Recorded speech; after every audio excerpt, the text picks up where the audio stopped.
So, whose side are you on? The Empire or the Republic? I know whose side I am, but let's get into the debate on which side is better. When it comes to Star Wars, there are so many awesome fractions, rebellions, imperials, whatever. But I've picked up two of my favourite today, and we've gone for the Republic, or the cool clone troopers and the clone ships and the clone vehicles, and episode 2 and episode 3 that look, they were absolutely incredible, and so much cool stuff happens with the clones.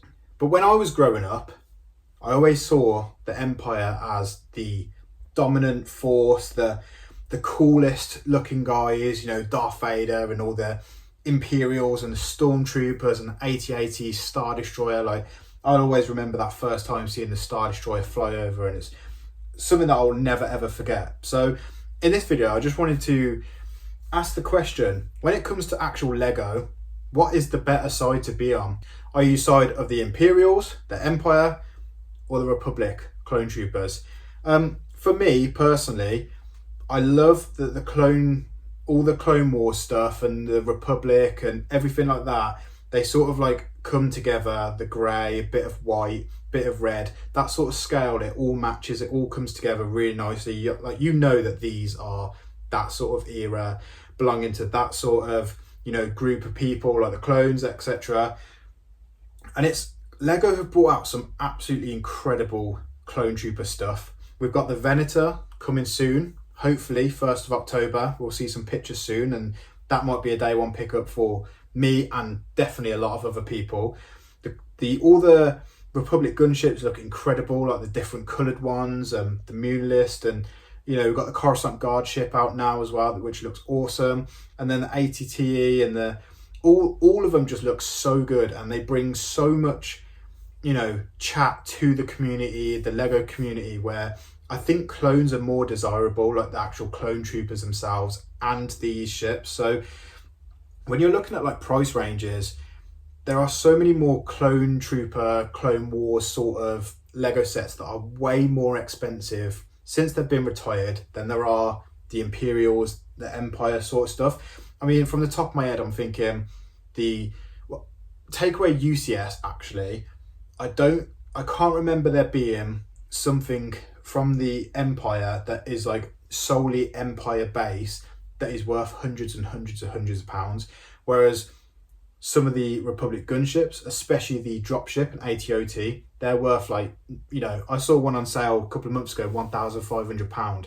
It's absolutely insane. Like, double the cost of a UCS set nowadays. Like, you can buy 2 Millennium Falcons for cheaper than that, which blows my mind. And I know what I'd rather have, definitely what I'd rather have. But yeah, it's definitely like a topic where there is, when it comes to the community and the Lego community, Star Wars community, I think the clone troopers for a lot of people are the cooler, sort of characters, the cooler Lego sets. They have the cooler looking ships because obviously when they're making the movies, they've got a bit more modern technology, and they can actually design and, have more hours spent on creating awesome looking ships and vehicles, which then Lego can produce and make them look absolutely awesome as well.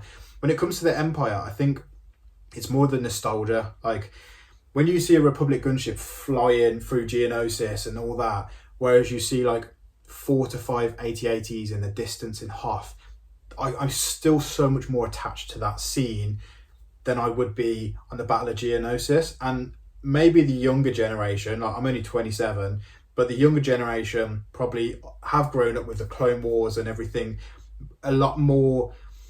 They have more nostalgia behind this because they're attached to the Clone Wars, whereas I'm definitely attached to the Imperials, like Darth Vader, the Stormtroopers, the Hoth scene, the Star Destroyer flying over. So in my personal opinion, I think the Empire will always be my favourite.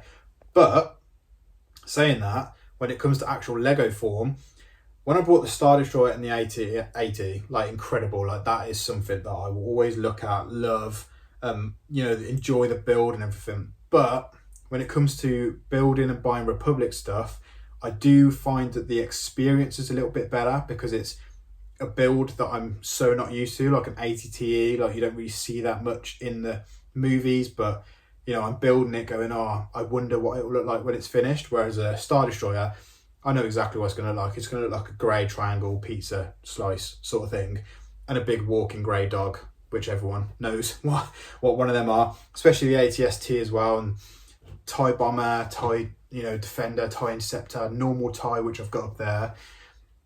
It's so awesome to be able to buy these sets and, have that nostalgia behind it whilst building it. But at the same time, I think building the Republic stuff is cooler, and, getting a clone trooper compared to a stormtrooper, definitely there's so many more cooler clones like Rex, Thorn, Cody. There's so many that you can choose from, whereas Stormtrooper, it's Stormtrooper, and then you've got a couple of generals that are in like different helmets and that, and then you got Darth Vader, and that's your Imperial army. Whereas the clones, there's so much more behind it, so much more to collect, so much more to buy, a lot of variety within the clones and all the Jedis and stuff. And yeah, they really are on a par. And if I grew up watching Clone Wars and that sort of stuff, then I would 100% take this all day, because as you can see by the modern day market on eBay and everything, these are the sort of sets that people want and will pay a lot of money for, and they make their money when they retire because they're just so unique. Whereas the Imperial stuff, it's grey, we know what we're dealing with, sort of thing. It's the most exciting thing we've had is like a TIE Interceptor and a TIE Bomber, whereas there are so many cool different little clone vehicles and ships that you can pick up. Even Republic fighter tank is a cool, compared to a TIE fighter, it's so different, and it's not something that you're actually used to compared to a TIE fighter, which you see, on a daily basis in the Star Wars world. So yeah, my view of the Imperials will always say the same. They're my favourite. They just look awesome. I love the, how when they were shooting Hoth, these were the sizes of the models they made, and it's just so beautiful how it all got made. And I think that's why I like it so much, because I grew up on the films. I didn't grow up on the films. The films definitely came out a long time before I was born, but I grew up watching them before I grew up watching Clone Wars, Attack of the Clones and stuff, because I just loved this sort of Star Wars. I do love the Republic as well. I must say, having, clone troopers and stuff in my collection is cooler than having, Star Destroyer in that end, but I have less of it because it just costs so much money. And that is because popular demand, everyone loves the clone troopers and, the Republic and the Jedis and that.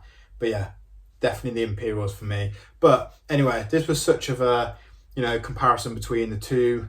So let me know down in the comments which ones you choose. Would you be on the Republic side or would you be on the Imperial side? And let me know down in the comments if you enjoyed this video. And please remember to support the channel by subscribing and liking this video. And may the force be with you as always. Thank you so much for watching.